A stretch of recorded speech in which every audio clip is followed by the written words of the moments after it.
أشهد أن لا إله إلا الله وحده لا شريك له وأشهد أن محمدا عبده ورسوله أما بعد فإن خير الحديث كتاب الله وخير الهدي هدي محمد صلى الله عليه وسلم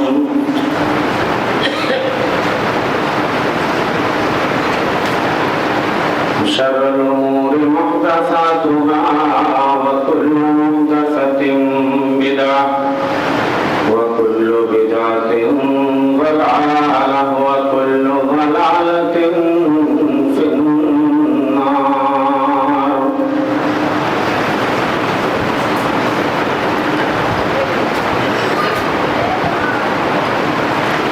يقول الله سبحانه وتعالى في كتابه الحكيم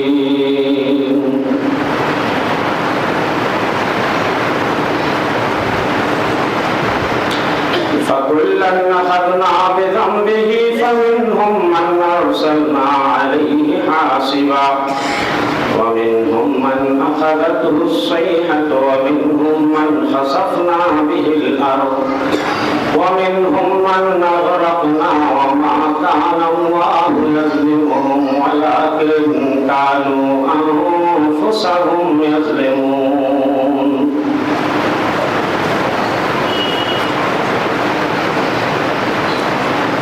جگہ جی لگانے کی دنیا نہیں ہے یہ عبرت کی جا ہے تماشا نہیں ہے جہاں میں ہے عبرت کے ہر سو نمونے مگر تجھ کو اندھا کیا رنگ کبھی دور سے یہ بھی دیکھا ہے تو نے جو معمور تھے وہ محل اب ہیں سونے جگہ جی لگانے کی دنیا نہیں ہے یہ عبرت کی جا ہے تماشا نہیں ہے. معزز حاضرین سامعین میری ماں اور بہنوں، یہ دنیا مختلف قسم کے حادثات اور قدرتی آفات و بلیات سے بھری پڑی ہے. جب سے دنیا بنی ہے نہ جانے کتنی قدرتی آفتیں آ چکی ہیں، کتنی قوموں پہ اللہ کا عذاب آ چکا ہے، کتنی قومیں اس صفحے ہستی سے نیست و نابود کی جا چکی ہیں جن کا آج کوئی نام و نشان نہیں ہے. آفتیں، مصیبتیں اور قدرتی جو حادثات ہوتے ہیں کئی طرح کے ہوتے ہیں.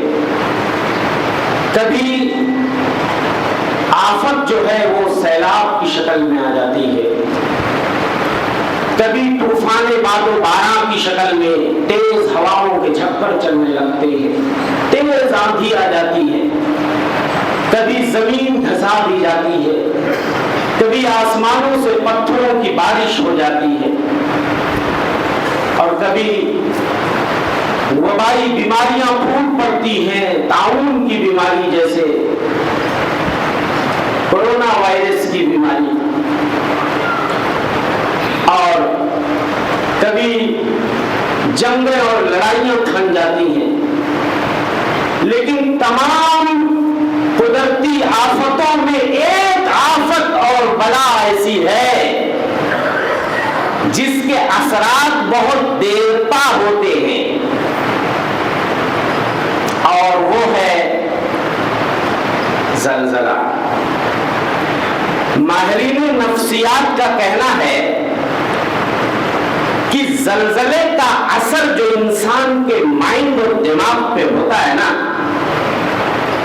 جب تک انسان زندہ رہتا ہے اس کو بھول نہیں پاتا ہے. جو زندہ بچ جاتے ہیں اور جو اس بھیانک منظر کو اپنی نگاہوں کے سامنے ایک بار دیکھ لیتے ہیں اور جنہیں ملبوں سے کھینچ کے نکال لیا گیا، اگر وہ زندہ بچ گیا یا بلڈنگ لرز رہی ہے، ہل رہی ہے اور وہ نکلنے میں کامیاب ہو گیا، جب تک زندہ رہتا ہے خوف و ہراس اور ڈپریشن کا شکار رہتا ہے، ڈر اور خوف کے سائے میں زندگی گزارنے کو مجبور رہتا ہے، راتوں کی نیندیں حرام ہو جاتی ہیں، وہ گھر میں آتا ہے، بلڈنگ میں گھستا ہے تو ڈر لگا رہتا ہے پتہ نہیں کب بلڈنگ لرز جائے اور پتہ نہیں کب دھڑدھڑا کے گر جائے.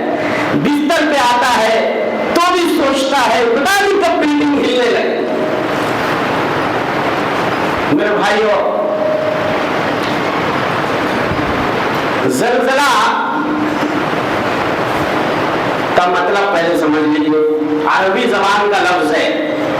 زلزال کہتے ہیں ہلنے کو، ڈولنے کو. قرآن میں آپ پڑھتے ہو چھوٹی سی سورت، سورہ زلزال.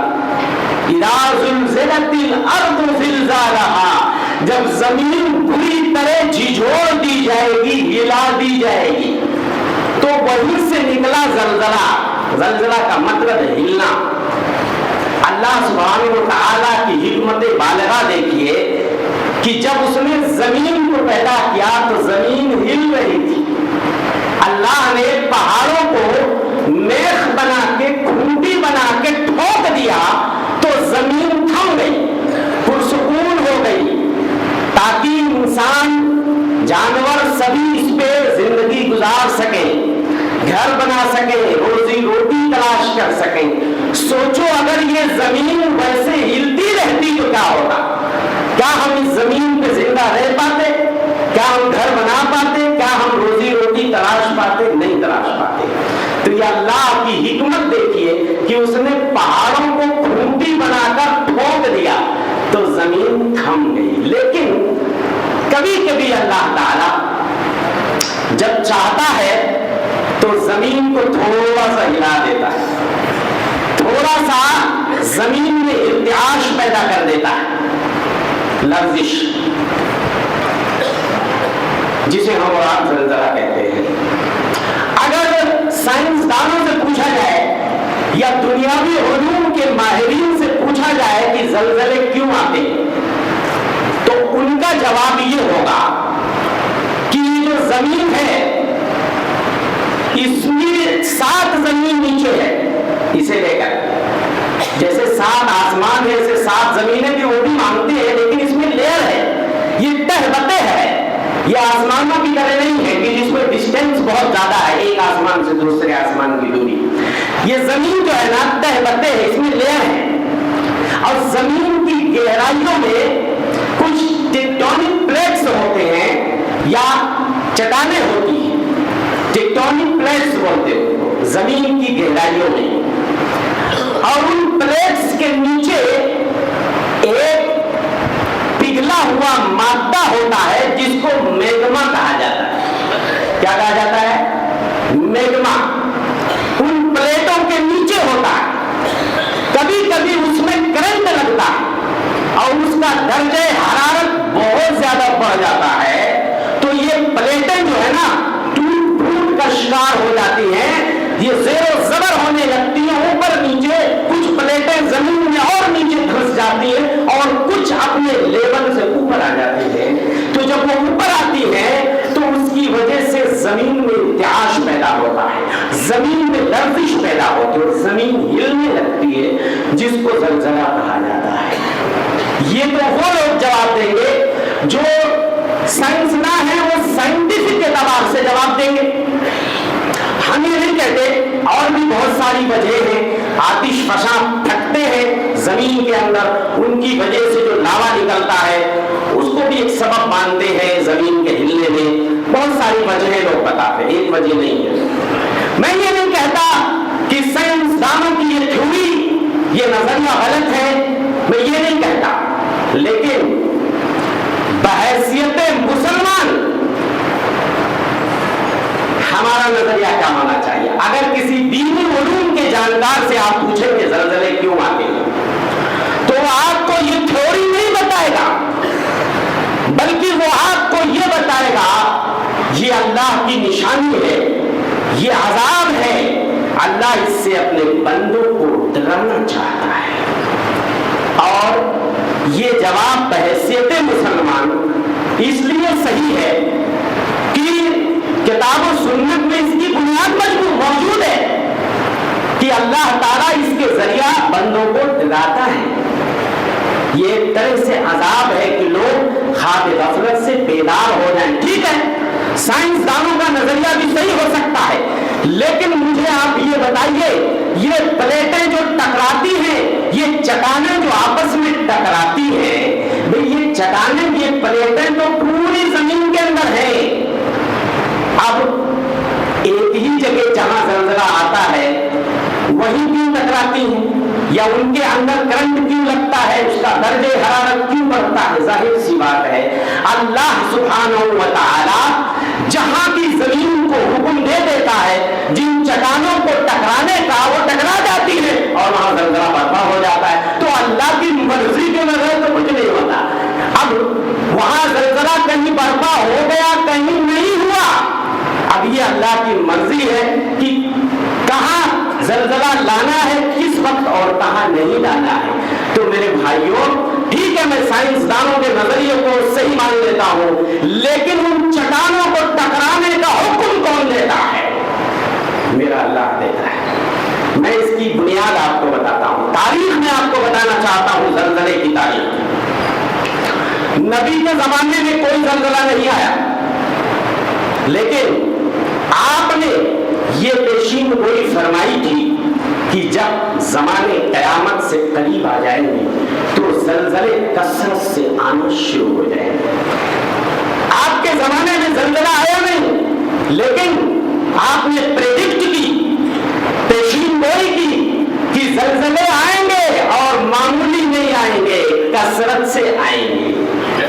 اب تک دنیا میں جو زلزلے آ چکے ہیں اگر ان کا ریکارڈ جو موجود ہے جو نہیں موجود ہے اس کو جانے دیجیے، ویکیپیڈیا آزاد دائرۃ المعارف اگر آپ پڑھیں گے تو جن زلزلوں کا ریکارڈ ہے وہ 8 کروڑ سے زیادہ لوگ زلزلوں کی زد میں آ کے مارے جا چکے ہیں، اور جن کا ریکارڈ نہیں ہے اس کو تو جانے دیجیے۔ یہ آن لائن جن کا ریکارڈ موجود ہے 8 کروڑ سے زیادہ لوگ مارے جا چکے ہیں۔ تو نبی کے زمانے میں کچھ نشانیاں ظاہر ہوتی تھیں جن کو اللہ کے رسول صلی اللہ علیہ وسلم نے قدرت کی نشانی یا عذاب سے تعبیر کیا، اور وہ ہے سورج گرہن، چاند گرہن۔ سورج اور چاند میں گرہن لگنا، جبکہ اس میں ہلاکتیں نہیں ہوتی تھیں، پھر بھی ہمارے نبی نے کیا گائیڈ لائن جاری کی ہے؟ کائنات کے امام مدنی سرکار کے زمانے میں ایک مرتبہ سورج میں گرہن لگ گیا، اور اسی پیریڈ میں آپ کا ننھا بچہ ابراہیم دنیا سے چلا گیا تھا۔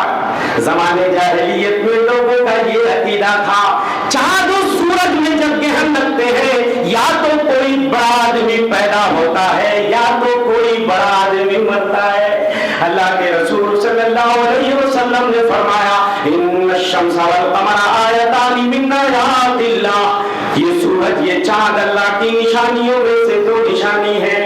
جب سورج میں گرہن لگ جائے تو تم اللہ کا ذکر کثرت سے کرو اور صدقہ و خیرات کرو، توبہ استغفار کرو۔ یہ ہمارے نبی نے گائیڈ لائن جاری کی ہے، اس کے ذریعہ اللہ اپنے بندوں کو ڈراتا ہے۔ تو سورج چاند گرہن کے مقابلے میں اگر آپ دیکھیں زلزلہ تو بہت خطرناک چیز ہے، اور آپ نے پیشین گوئی فرمائی تھی کہ جو حدیث میں نے جس کی طرف اشارہ کیا وہ حدیث بھی پڑھ دیتا ہوں کہ اللہ کے رسول صلی اللہ علیہ وسلم فرماتے ہیں لا تقوم الساعہ، قیامت اس وقت تک قائم نہیں ہوگی حتی یقبض العلم، جب تک علم کو اٹھا نہ لیا جائے۔ اور علم کو کیسے اٹھایا جاتا ہے؟ اللہ علماء کو اٹھا لیتا ہے، کسی کے سینے سے وہ علم اٹھ کے